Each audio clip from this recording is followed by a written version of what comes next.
Assalamualaikum warahmatullahi wabarakatuh. Ketemu lagi dengan saya di edisi spesial Ramadan tahun 1443 Hijriah. Di video kali ini saya ingin membahas sebuah analisis yang saya lakukan sendiri dan ini nggak ada kitabnya ya. Ini merupakan analisis dari ilmu nahwu, tapi nanti itu dikaitkan dengan kehidupan sehari-hari ya. Jadi yang akan kita bahas kali ini adalah salah satu dari isim ma'rifat, yakni isim yang dimudhofkan kepada isim ma'rifat. Nah, pembahasannya bagaimana? Ini dia.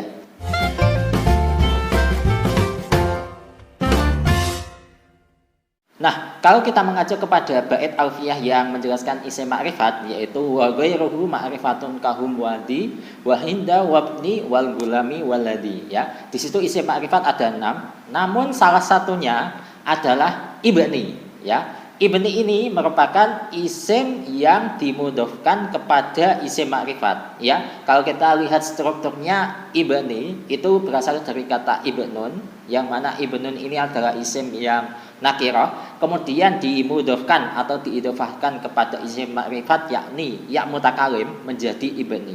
Terus kaitannya dengan kehidupan sehari-hari itu apa? Nah, kaitannya itu seperti ini kalau analisis saya. Jadi isim ma'rifat itu merupakan kalau saya ibaratkan ya, isim ma'rifat itu ibarat orang-orang yang sudah ma'rifat kepada Allah, atau minimal itu orang yang sudah dekat kepada Allah ya. Kalau yang maksimalnya ya orang yang sudah ma'rifatullah, yang mengenal Allah. Namun yang unik dalam isim ma'rifat tadi, ada isim yang nakirah. Berhubung dia itu dekat dengan isim ma'rifat atau gabung, maka secara otomatis ya mau nggak mau dia disebut juga sebagai isim yang ma'rifat, yaitu tadi isim yang dimudhofkan kepada isim ma'rifat lainnya. Ya, di situ contohnya itu ibni.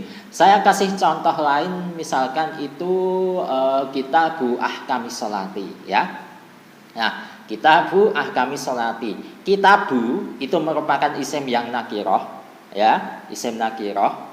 Kemudian ahkami itu adalah ya isim nakirah pula. Cuman dia itu sudah dibaca jar ya.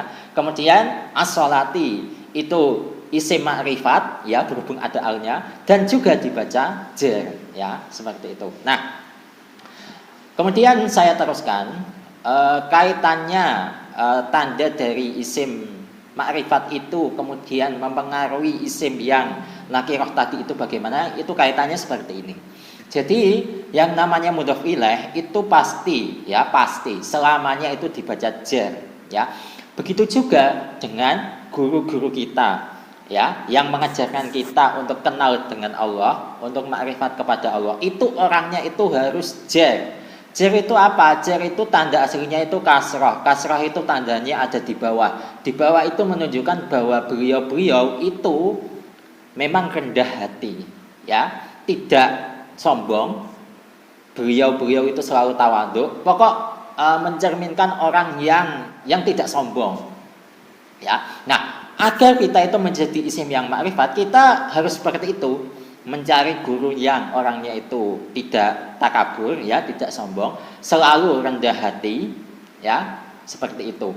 Dan ini juga nggak hanya untuk kasus belajar ya, alias proses belajar mengajar, bisa juga dalam hubungan pertemanan. Kita kalau mencari teman itu setidaknya itu mencari teman yang rendah diri ya, yang tawadhu, yang jar ya, tidak mencari teman yang satu frekuensi dengan kita. Misalkan ya isim nakirah ya, misalkan dibaca rafa, kemudian ketemunya ya sama-sama isim nakirah yang juga dibaca rafa, itu nanti bukannya menjadi idhofah, mudhof ilaih, bukan menjadi seperti itu, malah jadinya itu menjadi sifat mausuf ya. Inilah uniknya dalam bahasa Arab ya. Lalu kaitannya dengan contoh kitabu ahkamis sholati yang tadi itu seperti apa?